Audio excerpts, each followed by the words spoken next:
안녕하세요, 김효석입니다. 하루 1책, 매일 한 권의 책을 읽어드립니다. 오늘 함께할 책은요, 답답한 인생 이제 동업으로 풀어라. 한 개도 힘든 사업을 6개나 동시에 성공시킨 보통사람 김병태 인생 분투기라는 책이에요. 북TV 365라는 곳에 제가 방송 출연하러 갔을 때 제 앞에 출연하신 분이거든요.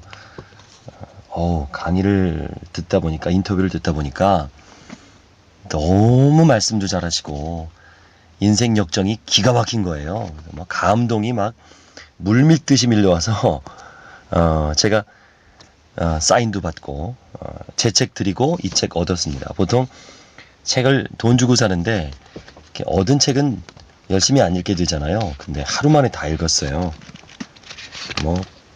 꼭 소설같이 돼 있어서 기가 막히게 재밌습니다. 물론 성공한 얘기만 있는 게 아니에요. 실패한 얘기도 상당히 많거든요. 그 속에서 어떻게 이 실패를 극복했는지가 아주 리얼하게 담겨져 있습니다. 이 책의 김병태님은 본인을 보통 사람이라고 소개했는데요. 글쎄요, 보통 종자 김병태라는데 책을 읽고 나면요, 보통 사람 아니에요. 이분 정말 대단한 분입니다. 스펙은 없죠. 본인은 스펙이 없다고 하는데 그렇게 나쁜 스펙은 아니에요. 휘문고등학교, 성균관대학교를 나오셨거든요. 저랑은 고등학교, 대학교 선배님이십니다. 거기 대학원까지 나왔는데요. 보통 사람이 아니죠. 근데 이제 사업하는 사람들이 보면 그래요. 부모님한테 물려받은 것을 가업을 이어서 하는 사람도 있고, 이렇게 김병태님처럼 자수성가한 스타일이 있는데, 우리에게는 자수성가한 분들의 이야기가 더욱 와닿죠. 이 책을 쓴 배경이 있습니다. 88만원 세대에게 고함이라는 글인데요. 1988년에 이 김병태님은 올림픽을 앞두고 지도 한 장, 지도책 한 권 제대로 없던 우리나라에 제대로 된 지도책을 만들겠다 하고 고교 동창들과 동업을 해서 지도책을 만듭니다. 무지하게 고생했죠. 그 이야기가 나중에 이제 이야기를 해드릴 텐데요.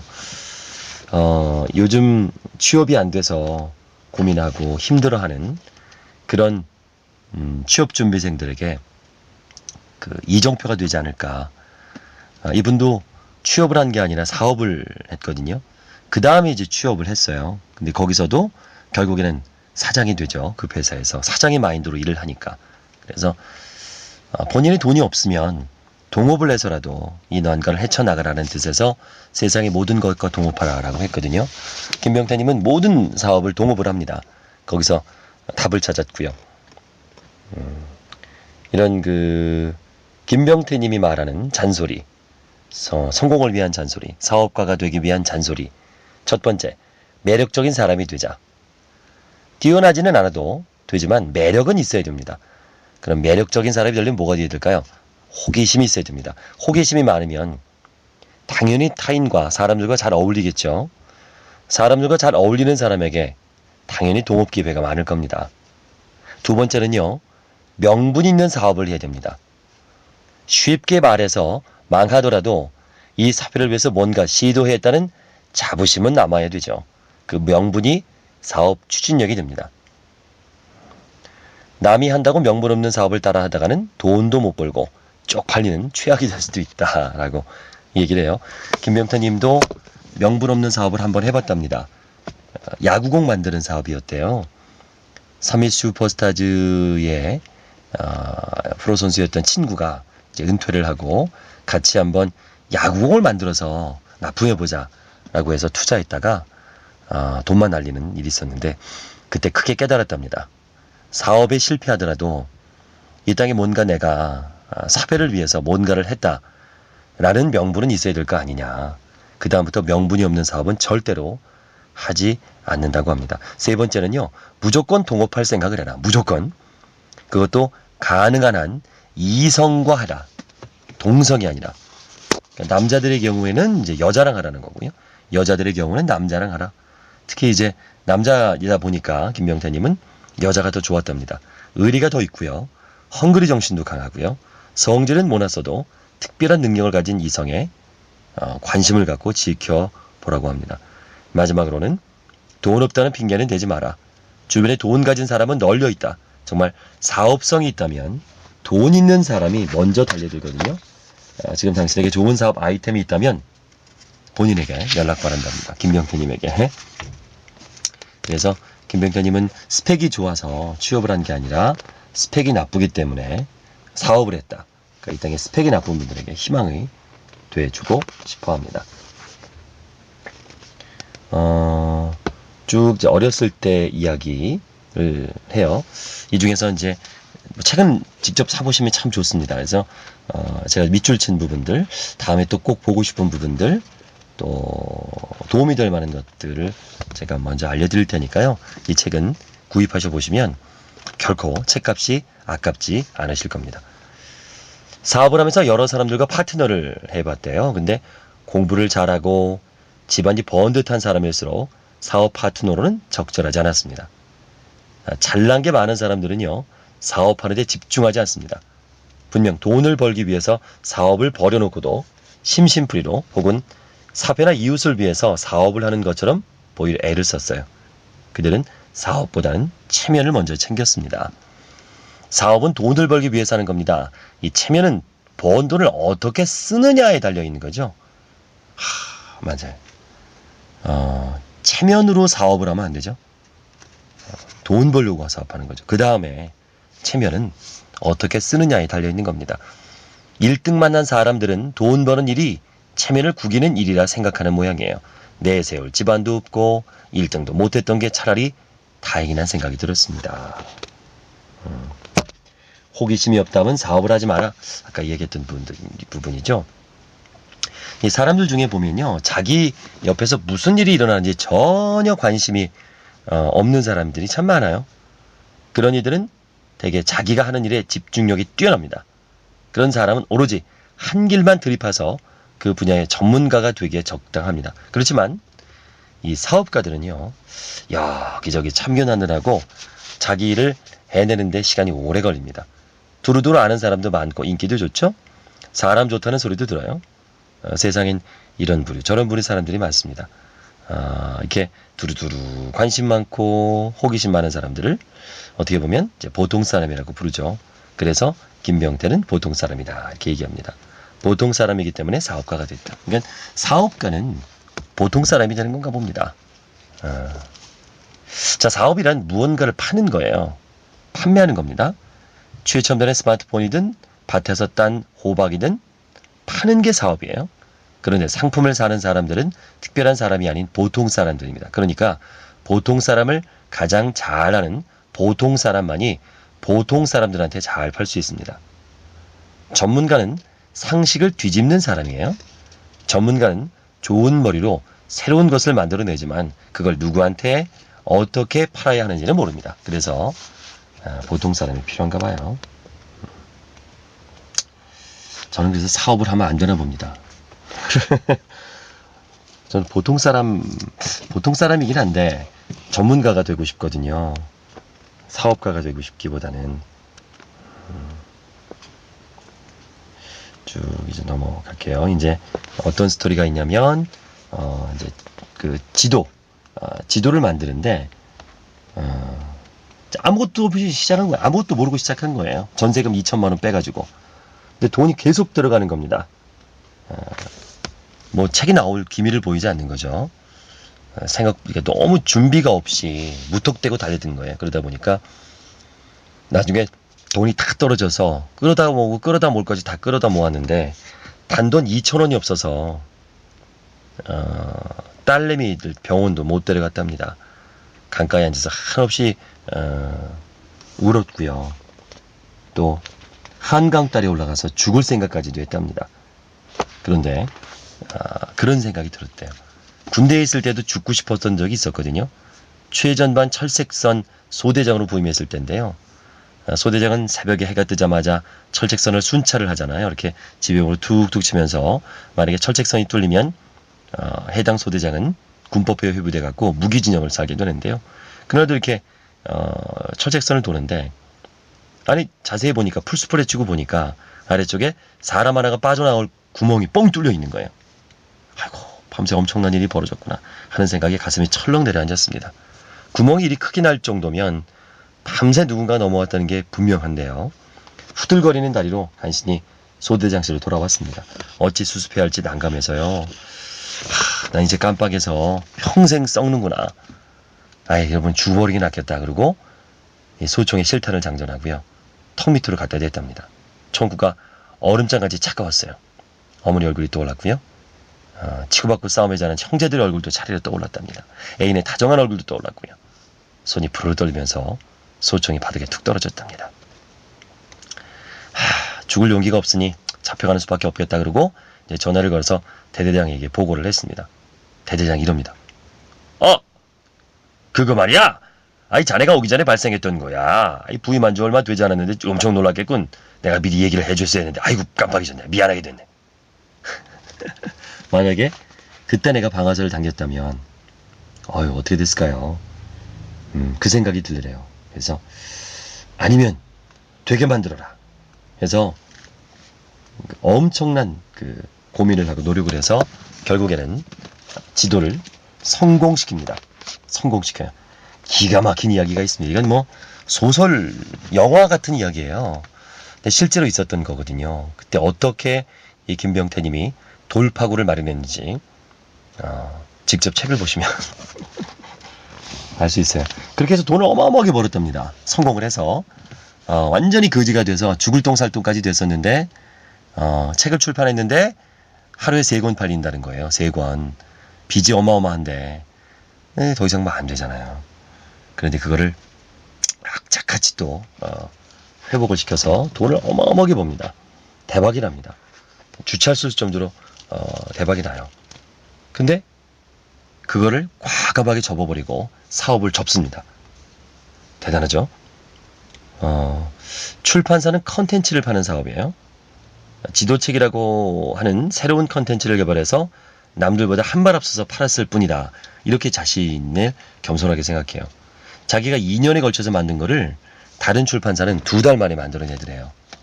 야, 이건 아니다. 그래서 앞으로 계속 다른 지도책을 만들어낼 역량도 없고 다른 종류의 베스트셀러를 만들 아이디어도 없거든요. 그래서 과감하게 접어듭니다. 상당히 냉정하죠? 접을 때는 화끈하게 접어야 됩니다. 참, 이 정도 성공했으면 그 기분에 취해서 계속 밀어붙이기 십상인데 정리하게 돼 참 대단한 결정인 것 같아요. 그리고 나서 이제 여행업, 여행 쪽에 진출을 합니다.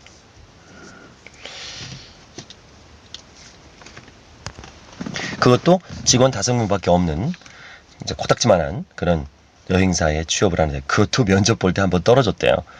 한 3개월 동안 연락이 없더니 자기를 제치고 합격한 사람이 안 왔는지 대타로 합격했답니다.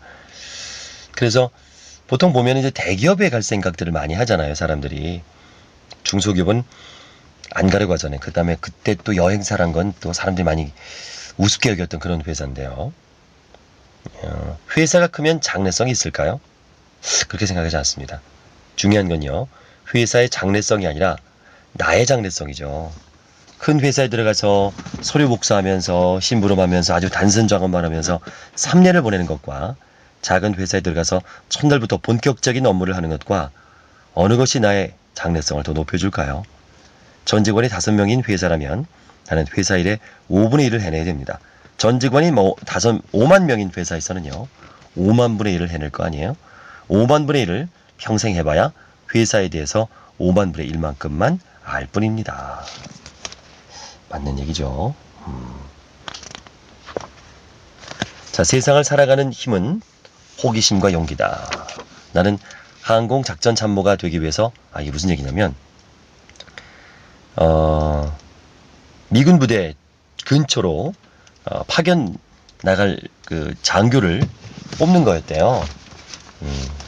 근데 이제 뭔가 좀 호기심이 많은 거예요. 미군 부대 근처로 가면 좀 영어를 배우지 않을까? 미군 레이더 기자 옆에 근무하게 되면. 근데 영어 한마디도 못하는데 호기심이 생긴 거예요. 그래서 손을 번쩍 들었답니다. 한 명 더 들었대요. 인사참모 장교가 물었습니다. 자네는 영어를 어떻게 잘하지? 네, 서울대 영문과를 나왔습니다. 그럼 자네는? 이때 이제 김병태님이 이럽니다. 네, 어려서부터 이 선교사들이랑 같이 살았습니다. 그래? 그럼 자네가 가게. 근데요, 선교사는 딱 한 번 봤대요. 선교사랑 같이 살았다니까 서울대 영문과 나온 사람보다 영어를 더 잘한 것처럼 보인 거죠. 야, 그래서 미군 부대 옆에서 무사 1년 근무를 마쳤답니다. 전출된 부대에서 영어를 할 줄 아는 항공작전참모가 필요하다고 또 한 거예요. 당연히 미군 레이더 기지 옆에서 근무한 또 이 김병태님이 뽑혔죠. 1년씩이나 미군들하고 하고 살았으니까 영어를 얼마나 잘하겠냐고 또 그들 마음대로 생각을 했죠. 하지만 사실 그때나 지금은 영어를 잘 못한답니다. 들이대기 대단하네요. 그리고 원칙대로 무장하면 안 될 일이 없다라는 또 일이 있는데요. 여행사에 있을 때 예전에는 그 항공 티켓을 돈이 있는 데면 이렇게 담보를 넣어놓고 100장짜리 항공권 스탁을 갖고서 하는데 이 회사는 뭐 5명밖에 없는 직원이니까 담보가 없었던 거예요. 그래서 그냥 주문이 들어오면 막 뛰어가서 한 장 사오고 취소하면 도로 환불해 오고 막 이런 식으로 계속 뛰었답니다. 직원들이. 야, 어떻게 이렇게 하냐. 그러면 내가 담보를 잡아오겠다. 담보 없이 뭐 하는 방법 있지 않냐. 보증보험 회사라는 게 있더라. 그래서 보증보험 증서를 떼러간 거예요. 신용보증 그 보험에. 그랬더니 창구 직원이 담보를 달라는 거예요. 그래서 아니 이 사람아 담보가 있으면 여길 왜 와. 근데 요 직원이야 뭐 당연히 원칙이니까 증서를 떼고 싶으면 담보를 먼저 가져오라는 거예요. 아니 사람도 웃기는 사람들이네. 그리고 계속 따져서 과장, 담당, 윗선까지 올라간 거예요. 그랬더니 위에서도 어쩔 수 없다. 그 정부 그 경제기관 뭐 그러니까 보험감독과 재무부 보험감독과에서 시켰다. 그 담당자 누구냐? 그래서 그날로 과천의 재무부 보험감독과를 찾아갑니다.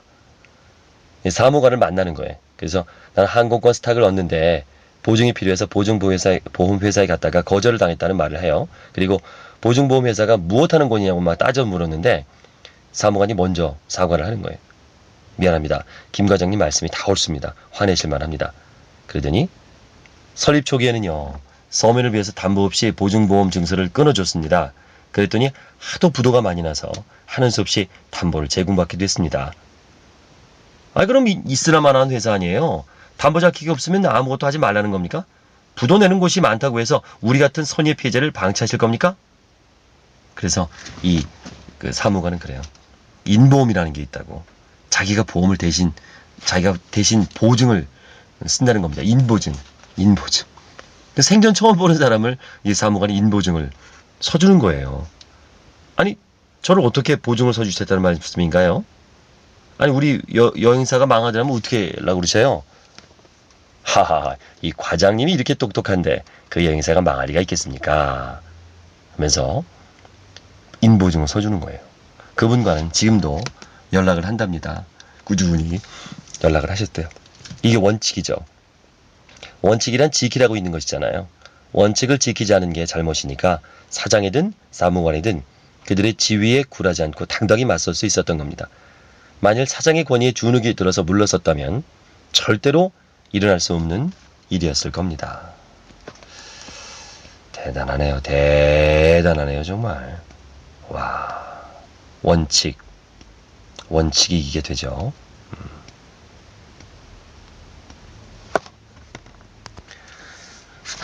세상의 모든 것과 동업하라. 김병태님의 책 소개해드리고 있습니다. 성공은 전염된다. 지위가 높아져도 김병태님은 빌딩 타기를 계속했답니다. 그러니까 여행사의 간부였는데도 임원이었는데도 빌딩 타기를 한 거예요. 무턱대고 빌딩을 타면서 그리고 들어갈 때 당당하게 들어가고. 이건 저랑 비슷하네요. 저도 영업할 때 방판 영업할 때 쭈삣쭈삣거리지 않고 아주 당당하게 그 회사에 친한 사람이 있느냐 아주 당당하게 들어갔거든요.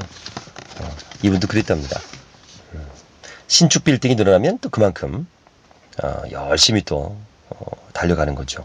여행사가 필요하니까 그쪽도 직접 세일즈를 해봐야만 거래처의 소중함을 알게 되죠. 그것이 세일즈의 시작입니다. 큰 세일즈일수록 아주 작은 정성에서 비롯되거든요. 빌딩 타기는 이러한 감동을 생생히 가르쳐줍니다. 회사가 커지면서 거래처를 확보하는 것은 임원의 일이고 직원들은 시키는 일만 하면 된다고 생각하는 직원들이 늘어갔습니다. 남이 시키는 일은 암만 열심히 해도 신바람이 안 나죠. 회사의 활력이 눈에 띄게 떨어졌습니다. 새바람이 필요했어요. 식당을 가든 동창회를 가든 언제든지 여행사 명함을 돌리고 내가 여기서 일한다고 얘기를 했던 겁니다. 여러분에게 명함을 받는 사람들 중에 누군가는 반드시 여행사의 도움이 필요할 거겠죠. 자, 직원이 돌린 명함을 통해 세일즈 콜이 오면 그 직원을 대동하고 임원들이 직접 찾아갑니다. 거래를 성사시키는 데는 임원들의 힘이 필요하거든요. 아무리 작은 거래라 할지라도 애초에 단초를 제공한 직원을 배제시키진 않았습니다. 새로운 거래가 성립되면 그 직원의 거래처로 등록하고 인센티브를 제공했어요. 성과는 곧 나타났죠. 자, M사 직원이 M사에서 만나 뵙자고 합니다. 와, 신이 나서 세계적인 대형 회사였거든요. 그래서 어떻게 뚫었냐 했더니 가는 차 속에서 직원이 웃음부터 터뜨리는 겁니다. 정말 별거 아니었어요. 주차장에서 누가 멋진 세단을 닦고 있더라고요. 그래서 다가가서는 이렇게 좋은 차를 타시는 분이 도대체 누구신가요? 하고 물었더니 우리 회장님이라고 하더군요. 그래서 대단히 좋은 회사인가 봐요 했더니 우리 회사가 세계적인 제약회사라 우리 회장님은 정말 바쁘시다. 내가 우리 회장님을 처음부터 모셔서 비록 기사지만 4번이 1번이다 라는 거예요.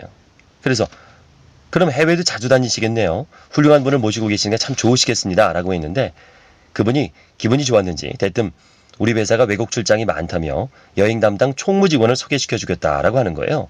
아까 전화가 왔을 때 저 자신도 믿을 수가 없더군요. 자, 이 말 몇 마디로도 이렇게 세일즈 콜을 받을 수 있습니다. 그 회사는 매년 영업 신장률이 30%가 넘는 회사였어요. 계약을 맺은 다음에 1년도 못 돼서 그 회사는 연간 20억 원의 매출을 올려주는 대형 거래처가 됐습니다. 이렇게 한 사람의 그 성공담은 빠르게 전파되거든요. M사의 거래 성공은 내가 그런 일 어떻게 해 하고 뒷걸음질 치던 직원들까지도 빠르게 변화시킨 겁니다. 이번에는 아주 기가 막힌 전설 아닌 그 옛날 이야기. 먼저 찍는 게 임자다. 먼저 잡는 게 임자다. 뭐 그런 거 얘기하잖아요. 그리고 이제 헤레몬의 손이다라고 그런 얘기를 하는데요. 헤레몬의 손. 이 뭐냐면 북아일랜드의 얼스터 지방에 가면요. 피 묻은 손이 그려진 문장들이 많습니다. 이 헤레몬의 후손임을 주장하는 가문들의 문장입니다. 기원전 이야기예요. 수십 년 가뭄에 시달리던 밀레세우스의 왕은요. 새로운 땅을 찾으라는 유언을 남기고 죽었습니다. 누구든지 새로운 땅에 먼저 손이 닿는 사람이 왕이라는 내용이었어요. 아들들은 새로운 땅을 찾기 위해서 험한 바다로 나섰습니다. 저 멀리 육지가 보였어요. 서로 먼저 닿기만 위해서 죽을 힘을 다해서 노를 저었습니다. 이제 곧 배가 육지에 닿을 무렵에 뒤처진 배에서 무언가가 휙 날아가서 땅에 떨어졌습니다. 피가 뚝뚝 떨어지는 헤레몬의 손이었어요. 그래서 새로운 땅 아일랜드는 자신의 팔목을 칼로 베어 던진 헤레몬의 것이 됐습니다. 아일랜드의 헤레몬이 그런 또 전설이 있군요. 먼저 찜하는 사람 임자예요.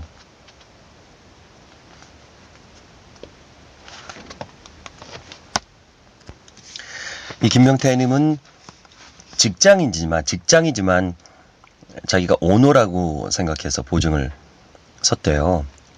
직원인데 이 몸도 아니었을 때도 회사 보증을 자기 가족들을 동원해서 세웁니다. 대단하죠. 직원들을 어떻게 관리하냐고 이제 질문 받으면 김명태님은 아주 의아한 기분이 듭니다. 남편을 혹은 아내를 관리합니까? 아니면 아이들을 관리합니까? 대체 누가 누구를 관리한단 말입니까? 내가 여행사에 처음 취업했을 때 사장은 나를 관리했을까요? 관리를 받는다는 느낌을 받았다면 스스로 보증을 서면서까지 회사에 열정을 쏟았을까요? 이렇게 얘기합니다. 맞아요. 사람을 관리하는 게 아니죠. 관리한다고 생각하면 안 됩니다. 그런 마음을 가져도 안 돼요. 이 회사는 여러 사람들의 모임이죠. 그런 회사에서 직원들 사이에 갈등이 생기는 건 당연하죠. 갈등을 푸는 방법은 여러 가지가 있겠지만 적어도 밥줄을 놓고 시소를 벌이지는 말아야 합니다. 그건 인간으로서의 예의가 아니죠. 밥줄을 뺏으면 안 된다. 서로 인정하는 얘기죠. 자, 지금 회사를 경영하면은 이제 직원들의 삶이 궁금해서 말을 걸었고요. 그들은 자기 이야기를 들려줬습니다. 그런 중에 끈끈한 신뢰가 쌓였고 그것이 바로 어려움을 견디면서 회사를 키워간 힘이 됐어요. 만일 내가 달콤한 말과 몇 푼의 돈을 미끼로 직원들을 관리하려고 들었다면 과연 우리 사이에 신뢰가 쌓였을까요? 사람과 사람 사이에는 믿음이 중요합니다. 믿음은 서로의 마음을 읽는 데서 시작이 되는데요. 이 사람의 마음을 이해 타산의 목적을 갖고 전략적으로 접근하면 반드시 실패합니다. 어떤 사업을 하든지 사업은 사람과의 사람의 일인죠. 사람에 대한 끝없는 신뢰를 쌓는 게 사업의 첫걸음입니다. 맞아요.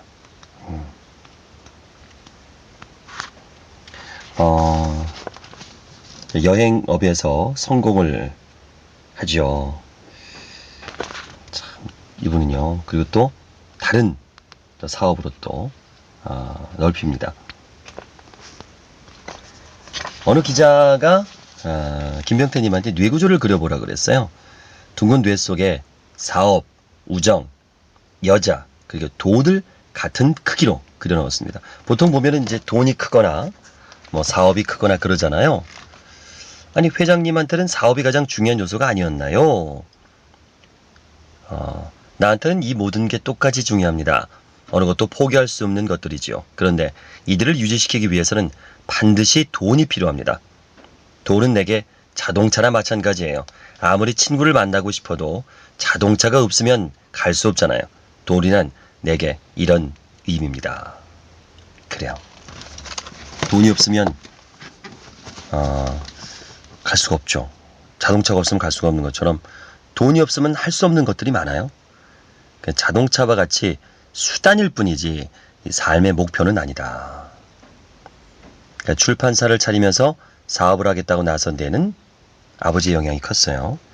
아버지처럼 살고 싶지 않았기 때문에 그렇습니다. 교수님이셨는데 학교 강의만 끝나면 집에 오셔서 작품에 매달리셨습니다. 하루 3끼를 집에서 드셨고요. 7남매를 키우기에는 국립대학 교수의 월급은 충분하지 않았습니다. 살림은 늘 쪼들렸고요. 돈을 많이 벌고 싶었습니다. 아버지보다는 좀 더 풍요롭고 편안하게 살고 싶었어요. 가족들에게도 더 많은 기회를 주고 싶었어요. 그래서 사업을 했습니다.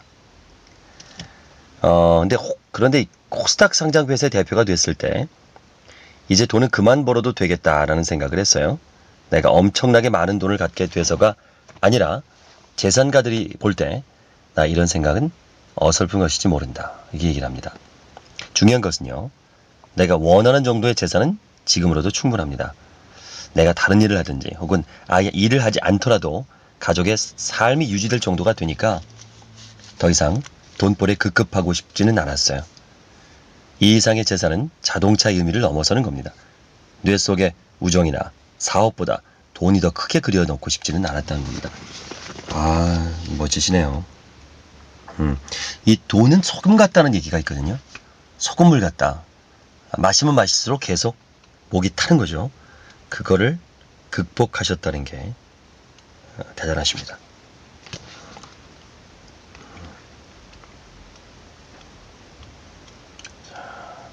쭉 넘어가세요. 행복에 대한 이야기. 또 스트레스를 너무 많이 받아서 신경정신과에 가서 치료를 받은 이야기. 약물 치료를 권했는데 안 먹었답니다. 끝까지 맨정신으로 버텨야 된다고. 왜냐하면 부산에다가 빌딩을 하나 샀는데 뭐 1년이 넘도록 분양이 안 되는 거예요. 텅텅 비어 있는 거예요. 꼭대기층만 빼고. 그것도 14층짜리 건물인데 부산역 앞에 얼마나 조마조마했겠어요. 당연히 고통이 따르죠. 매달 1억씩 적자가 나는 겁니다. 그런데도 버텼어요. 결국에는 또 해결을 봅니다. 참 대단해요. 그러니까 어느 한 사업이라도 위기가 없는 게 없었어요. 그리고 또 그 다음 사업은 오페라에 대해서, 그러니까 클래식 사업을 하신 거예요. 클래식 카페. 풍월당이라는, 로데오 거리 곳에 풍월당이라는 클래식 카페 사업을 한 거예요. 이것도 많이 힘들었는데 2년여 만에 또 흑자로 돌아서게 만들어 놓고요. 왜 풍월당을 하는지에 대해서 잘 나와 있습니다. CEO 분들이라면 이 책을 꼭 보셨으면 좋겠어요.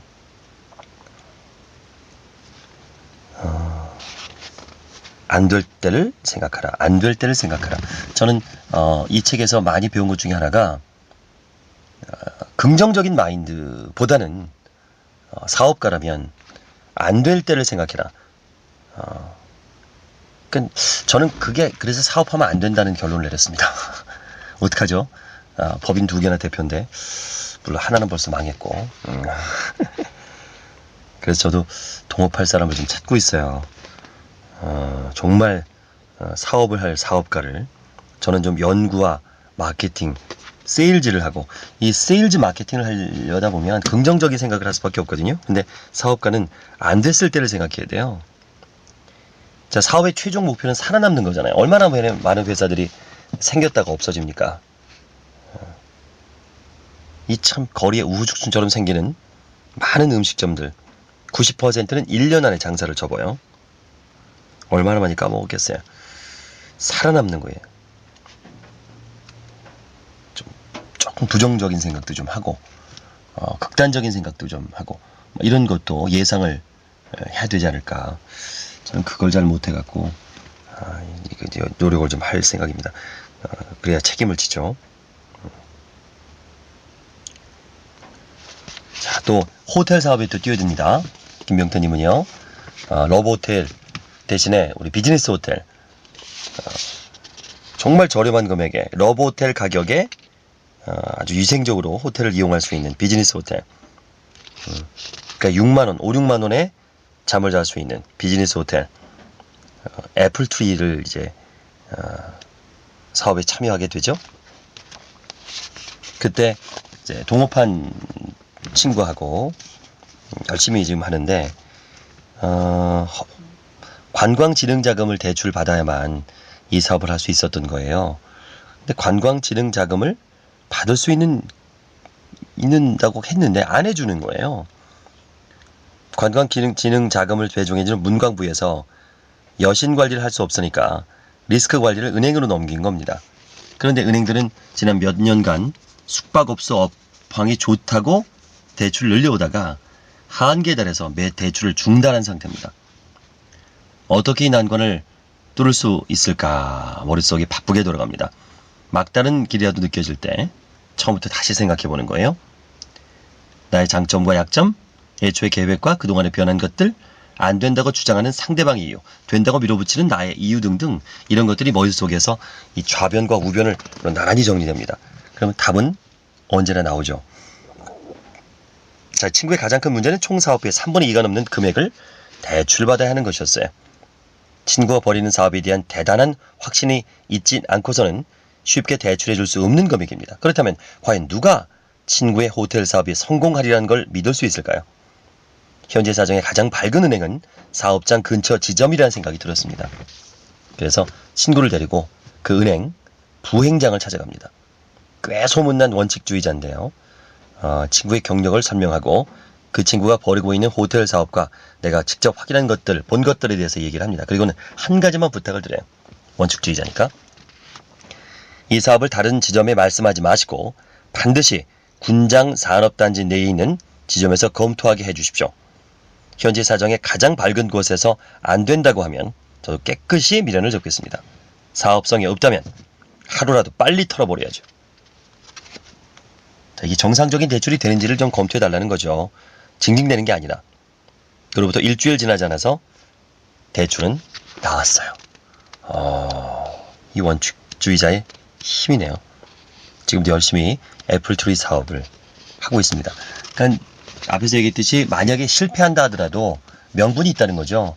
러브호텔 이렇게 외국인들이 막 사업하시는 분들이 많이 오는데 그 뭐 번호판 가리고 음침하고 사람 안 나오고 뭐 이런 러브호텔에서 비위생적이고 잘 수 있겠냐는 거죠. 저도 지방 출장을 가면 모텔에서 자는데 100% 러브호텔이죠. 뭐 이런 비즈니스 호텔이 있다면 조금 더 주고라도 조금 많이 비싸지도 않더라고요. 돈 1, 2만 원 차이면 저는 비즈니스 호텔에서 자겠어요. 아침도 준대요. 애플트리 대단하죠. 자, 지는 게 이기는 거다. 동업 전문가로 이제 소문이 나니까 김병태님에게는 사업 아이디어를 들고 오는 사람들이 줄을 잇습니다. 그들의 아이템을 검토하면서 어떤 일이 더 재미있고 가치가 있는지를 가늠하면서 물어요. 이게 정말 될 것 같아요? 아이템을 가져온 사람은 전문가답게 그 분야에 대해서 구구절절 설명을 합니다. 그의 말을 들으면 당장 성공할 것 같아요. 아무래도 안 될 것 같은데. 자, 그가 힘들어서 부연 설명을 합니다. 또 딴죽을 걸어요? 재미없잖아요. 뭐가 매력적이란 겁니까? 그는 자기 아이템이 얼마나 흥미로운 것인지를 설명하기 위해서 땀을 흘립니다. 전문가의 설명이 길어질수록 처음엔 안 보이던 허점이 보여요. 나는 절대로 제안서만 보고 흥분하지 않습니다. 매력이 당길수록 안 됩니다. 재미없다, 시시하다며 딴죽을 걸고 제안서에 적힌 것을 반대로 묻습니다. 이래서 안 되고 저래서 안 된다고 생각합니다. 신경정신과 의사가 진단한 대로 소심함이 그의 첫 번째 사업 비결입니다. 저는 소심하지 않거든요. 부럽네요. 그러니까 사업 비결, 본인의 사업 비결이 소심함이래요. 동업을 하면서 갈등이 없다면 이상한 일이다. 사람과 사람 사이엔 늘 갈등이 있기 마련이다. 그 갈등이 사업에 대한 결정을 관한 것이라면 서로 의견을 충분히 절충해 나가면 된다. 그러나 인간적인 갈등이라면 견디기 힘들다. 그럴 때면 내가 먼저 손을 놓고 떠나버린다. 남들 보기엔 참으로 바보 같은 일이지만 덕분에 나는 아무하고도 원한을 쌓지 않을 수 있었다. 맞아요. 자, 동업을 하며 여러 사람의 사업 파트너를 만났다. 그들 모두 추구하는 가치가 달랐다. 누구는 명예를 최고로 여겼고 누구는 이익을 최고로 내세웠다. 그럴 때면 나는 늘 그들에게 맞췄다. 명예를 좋아하는 사람과 일할 때는 절대 내 이름을 내세우지 않았다. 늘 그 사람 뒤에 그림자처럼 숨어서 그 사람을 빛내주었다. 이익을 원하는 파트너에게는 70% 이상이라도 줬다. 그렇게 동업하면 손해라고 생각할지도 모른다. 그러나 절대 손해가 아니다. 내가 만일 그 사람과 동업을 하지 않았더라면 20%, 30% 이익도 얻지 못했을 것이다. 반대로 생각하는 거죠. 게다가 그와 함께한 사업에서 얻은 경험들은 어디 가서도 얻을 수 없는 것들이다. 비록 파트너보다 적은 배당을 받았다고 하더라도 역시 나도 이익을 봤다. 절대로 손해본 게 아니다. 사업이든 인생이든 져주는 게 이기는 거다. 져주고 떠난 사업도 사업이라면 사람은 남는다. 져주는 것을 두려워하지 마라. 눈에 보이는 것이 다가 아니다. 빨리 가려면 혼자 가고 멀리 가려면 함께 가라는 아프리카 속담이 있다. 나와 다른 재능, 내게 없는 기본 자본과 판단력을 파트너한테서 얻어야만 멀리 갈 수 있다. 파트너의 손잡는 것을 두려워하지 마라 라고 써놨어요. 이 책에는 뒤에 보통 사람을 위한 동업체질 진단표가 있어요. 1번부터 30번까지 있는데 150점 만점이거든요. 75점부터 100점까지는 직장 생활을 하나 사업을 하나 큰 차이가 없다. 100점부터 125점은 사업하기에 적당한 성품이니 좋은 기회가 오면 사업에 헌신해 볼 것. 125점부터 150점까지는 완전 사업 체질이라고 하는데 저는 101점이 나왔어요. 101점. 딱 100점 나왔구나. 딱 100점. 그러니까 애매한 거예요. 직장 생활 하나 사업에 큰 차이가 없다나 사업하기 적당하게 딱 100점이 나와서 제가 살기도 제가 사업 체질은 아닌 건 알고 있었는데 진짜 100점이 나오네요. 여러분도 사업을 하고 싶으시다면 또는 사업을 하고 계시다면 또 이 책을 꼭 읽어보세요. 저도 지금 사업을 하고 있지만 신경을 많이 쓰고 있습니다. 이 책을 읽고 많이 배웠고요. 더욱 사업이 잘 되리라고 생각이 듭니다. 김병태 세상의 모든 것과 동업하라 함께했습니다. 고맙습니다. 듣자마자 사고 싶은 화법을 제가 직접 만들어 드립니다. 010-4274-1163, 010-4274-1163으로 문자 주세요.